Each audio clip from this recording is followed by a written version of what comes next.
Franchement, c'est un dinguerie. Quelle remontada spectaculaire, les gars, faut le dire. C'est quoi ce match? Bonsoir tout le monde, j'espère que vous allez bien. Donc voilà, n'hésitez pas à liker la vidéo, à partager, ça fait plaisir. Le Barça a fait une remontée, les gars. C'est, comme je l'ai dit, c'est tout le monde n'y croyait pas. Les supporters madrilènes, en fait, ils étaient contents. En même temps, quand le Barça ils sont mis les 2-0 face à Celta Vigo, on sait que c'est une très bonne équipe, hein. La plupart des gens, honnêtement, ils croyaient que c'était fini. Il y en a, ils ont commencé à chambrer le Barça. Les 2 fois 5-0, c'est fini, les Manitas là. Mais bon, honnêtement, moi j'avais confiance au Barça, faut dire la vérité. J'y croyais jusqu'au bout. Je me suis dit, tant que l'arbitre il a pas sifflé, c'est pas fini. D'autant plus que le Barça, c'est une bonne dynamique. Et avec les joueurs qu'ils ont, mentalement, ils sont forts. Mais franchement, j'ai pas les mots. C'est incroyable en fait. Honnêtement, si le Celta Vigo avait gagné ce match, pour moi, c'était pas un scandale, il faut dire la vérité. Donc voilà, quoi, 2-0. En plus de ça, le Barça a dominé. Mais quand tu regardes les tirs et tout, là, Celta Vigo, ils ont quasiment fait les mêmes frappes que le Barça. Ils ont frappé autant de fois que le Barça, je crois. Donc voilà, quoi, même les tirs cadrés, je crois, ils en ont plus que le Barça. Mais bon, c'est l'efficacité qui fait la différence.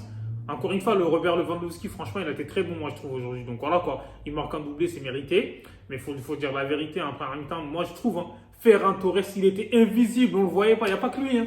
L'équipe, Joao Cancelo, moi, je trouve, il avait beaucoup de déchets dans son jeu par rapport à d'habitude. Enfin, les 2 matchs qu'il a fait, là, aujourd'hui, là, il a fait beaucoup de fautes, en fait. Pour moi, c'était trop pour un joueur comme Cancelo. Il était under the level, hein, surtout en première mi-temps. Joao Félix aussi, il a perdu beaucoup de ballons, il faut dire la vérité. Lui aussi. C'était un match difficile. Après, c'est un peu normal, hein, tu ne peux pas gagner tous les matchs 5-0. Il faut bien tomber sur des adversaires en fait, qui sont difficiles à battre. Aujourd'hui, comme je l'ai dit, franchement, c'était une opposition qui était très, très, très difficile.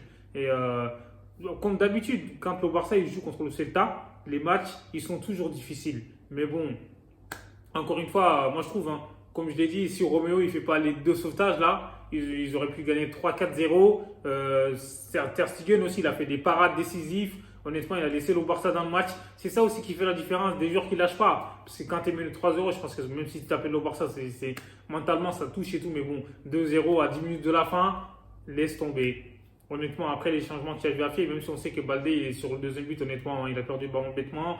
Et après, le Barça, sur le placement, ils ont fait de la D. Honnêtement, donc voilà quoi, ils ont marqué et laisse tomber. Sur le premier but, tu as Jules Koundé qui se loupe.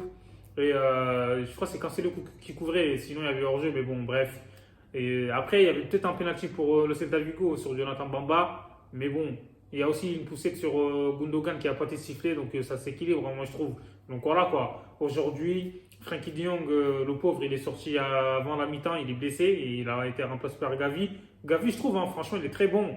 Mais bon, je trouve que Gavi, il est très très énervé. Il va falloir qu'il arrive à se canaliser parce qu'à chaque fois, il prend des cartons bêtement. Parce qu'il y a des jours où ça va être compliqué en fait. Et il va prendre 2 cartons. Il était rentré en jeu, il n'a même pas 5 minutes, ça veut dire qu'il prend un carton jaune. C'est incroyable en fait. Faut qu'il se calme. En plus, c'est lui qui est sur le. Enfin, il est passeur décisif et tout, franchement, sur le but de Cancelo, le but vainqueur. Bravo. Et je trouve Cancelo, hein, il est passeur, buteur et tout. Voilà, encore une fois, Joao Félix, franchement, il est très très bon.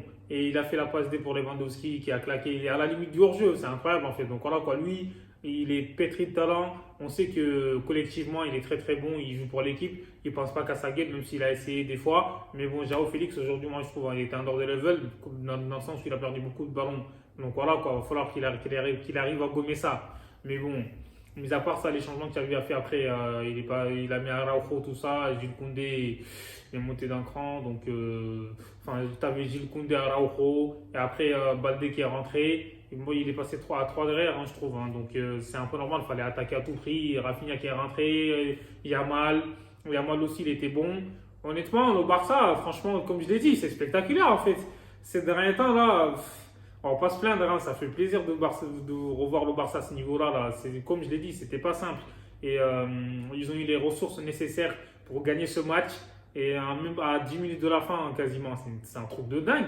Remontada, comme je l'ai dit, spectaculaire. Mais ça va pas arriver tous les jours, hein, parce que là, ils ont eu de la réussite aussi.